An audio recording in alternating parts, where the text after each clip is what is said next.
अब जो net work done है, अब नेट वर्क डन किसके बराबर होगा, जितना वर्क यहाँ पे प्लस जितना वर्क इधर, तो यानी वर्क हमारे पास होगा W1 प्लस W2। इसको मैं आपको बेहतर तरीके से समझाता हूँ कि वो कैसे होगा। फर्ज करें यहाँ से फ्लूइड जोर लगा रहा है इधर को, इस साइड को, और यहाँ से वो इधर को जोर लगा, क्योंकि पहले फ्लूइड पड़ा हुआ है, यहाँ से ऊपर से तो खुद भाग के आएगा, जैसे वो नीचे आएगा तो ये वाला इसके बैक एंड पे जोर लगाएगा, यानी जो पहले फ्लूइड मौजूद होगा तो यहाँ पे जो प्रेशर है वो उसके क्या लगेगा, ऑपोजिट लगेगा। अब हम ये देखते हैं कि हमारे पास फ्लूइड ने फॉरवर्ड मूव करना है, तो कैसे मूव करेगा उसको हम एक तरीके से समझते हैं। मैं आपको इसके लिए एक एग्जांपल देता हूं कि सपोज करें एक ब्लॉक पड़ा हुआ है, आप कह रहे हैं सर ये ब्लॉक आगे की तरफ जा रहा है, मैं कहता हूं अच्छा ठीक है, यहाँ पे आप फोर्स लगा रहे हैं 10 न्यूटन और इधर से बैक एंड से आप लगा रहे हैं 3 न्यूटन, तो आप कहेंगे सर फ्लूइड आगे को जा रहा है, 10 न्यूटन की इधर से लग रही है, 3 न्यूटन की सामने से लग रही है, तो इन दोनों का जितना फर्क होगा उससे फ्लूइड आगे मूव कर जाएगा, तो हमारे पास फ्लूइड मूव करेगा 7 न्यूटन से।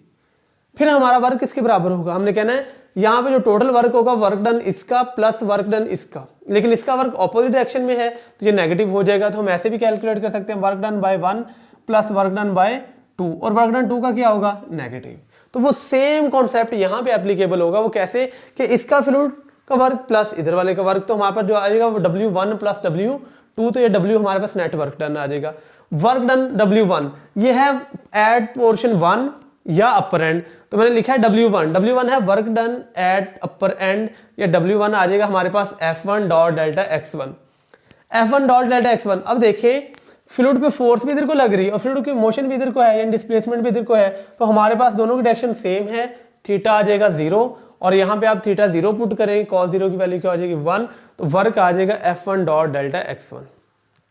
अब अगर देखें तो यहाँ पे हमारे पास इस पोर्शन का एरिया A1 है, हमारा ये अपर पोर्शन का एरिया आ जाएगा A1।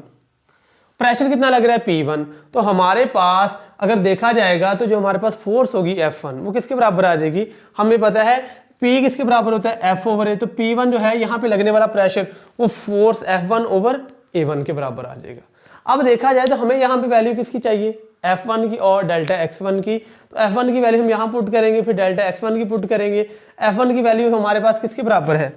F1 की वाली वैल्यू उठा के यहाँ पुट कर दें, F1 की वैल्यू आ जाएगी P1 A1 और x1 डेल्टा x1, यह है तय होने वाला फासला इन अपर पोर्शन। ये कितना होगा, जितनी इसकी स्पीड है और जितना इसने टाइम लिया है दोनों को मल्टीप्लाई कर देंगे तो आपको फासला मिल जाएगा। जैसे S is equal to VT हमारे पास होता है, S is equal to VT, हमारे पास S किसके बराबर है डेल्टा x1, V किसके बराबर है V1 और T किसके बराबर है डेल्टा T के बराबर है, तो हमारे पास असल में जो आ जाएगा डेल्टा x1 की वैल्यू आ जाएगी V डेल्टा T। तो ये हमारे पास work done in upper portion हुआ है P1 A1 V1 delta T, delta T1 delta T2 delta T और T क्या है सेम, क्यों,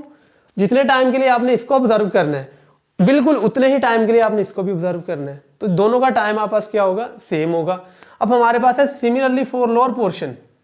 अब अगर देखा जाए लोअर पोर्शन पे फ्लूइड जाना इधर को चाहता है, लेकिन हमारे पास यहाँ प्रेशर किसकी तरफ लगेगा, ऑपोजिट, क्योंकि पहले वहां पे फ्लूइड मौजूद है उसको धक्का देगा, यानी आप आगे को जाएंगे वो आपको धक्का देगा, तो जैसे वो आपको धक्का देगा तो आपके ऊपर फोर्स या प्रेशर क्या लगेगा, ऑपोजिट डायरेक्शन में। तो मैंने यहाँ पे लिखा है W is equal to F2 dot delta x2 F2 delta x2 cos 180,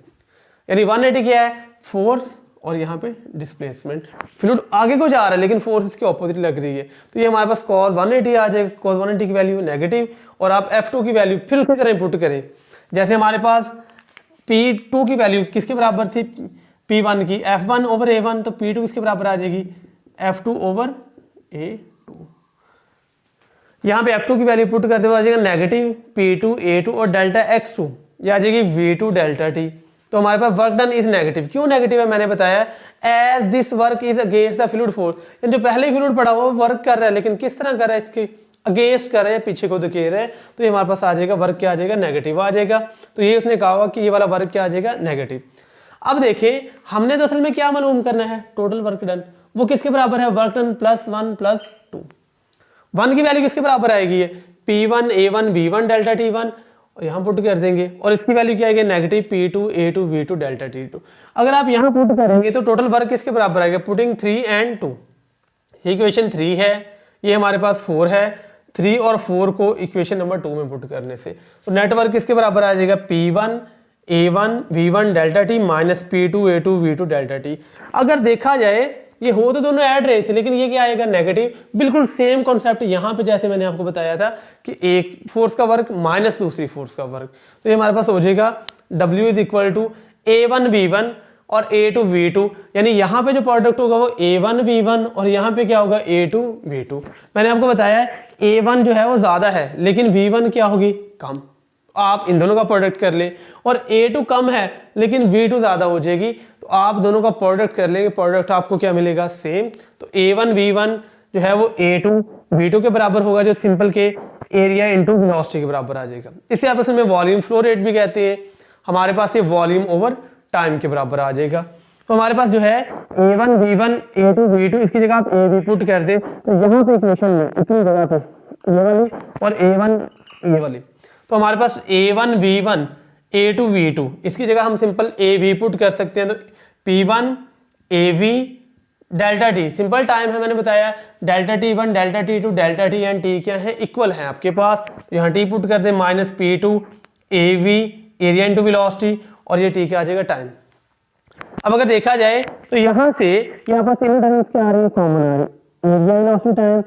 area velocity time. तो हमारे पास यहाँ पे रह जाएगा P1 minus P2 area velocity time. अब अगर एरिया इंटू वेलोसिटी देखा है तो मैंने बताया ये वॉल्यूम फ्लो रेट होता है, वॉल्यूम ओवर टाइम, तो आप यहाँ पुट कर सकते हैं इसकी जगह कि ये असल में टर्म किसके बराबर है, वॉल्यूम ओवर टाइम। तो मैंने चेक करें यहाँ पे वॉल्यूम ओवर टाइम पुट कर दी है, टाइम टाइम से क्या हो जाएगा, कैंसल। तो हमारे पास जो वर्क है वो किसके बराबर आ जाएगा, P1 minus P2 into volume, ये V वेलोसिटी नहीं वॉल्यूम है, तो वॉल्यूम आ गया। वॉल्यूम किसके बराबर होते हैं, डेंसिटी बराबर होती है मैस ओवर वॉल्यूम, वॉल्यूम हमारे पास इक्वल आ जाएगा मैस ओवर डेंसिटी के बराबर। तो हमारे पास जो वर्क है वो किसके बराबर आ जाएगा, P1 माइनस P2, TT से कट गया है, वॉल्यूम यहाँ पे वॉल्यूम की जगह वैल्यू पुट कर दे मैस ओवर डेंसिटी, तो ये हमारे पास नेट वर्क आ गया है। अब हम क्या करेंगे, अब हम यहाँ पे वैल्यूज पुट करेंगे इस इक्वेशन के अंदर, यहाँ पे दोनों की वैल्यूज पुट करेंगे तो हमारा जो है वो रिक्वायर्ड आंसर क्या हो जाएगा, सॉल्व हो जाएगा। अब यहाँ पे डेल्टा KE और डेल्टा PE की हमने वैल्यू पुट करनी है।